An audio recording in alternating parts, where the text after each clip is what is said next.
يوم السبت والحد بيبقى اجازه عندك؟ اه يا ابن مريم، سبت وحد اجازه رسميه هنا في ايطاليا اللي شغالين في المعمار والحاجات دي. بس انا بطلع النهارده السبت نص يوم شغل كده، يعني باخد فلوسه في ايدي 4 ساعات لحد الساعه 12، بقوم خابط لي 50 يورو الحمد لله واقوم مروح.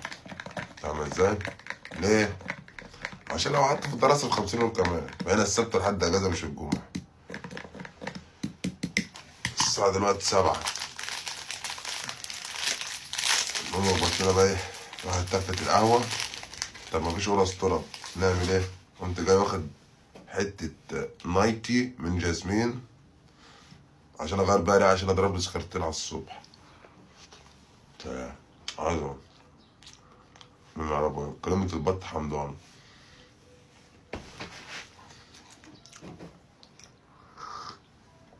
صباحكم عسل وصباحكم رزق. احلى صباح عليكم.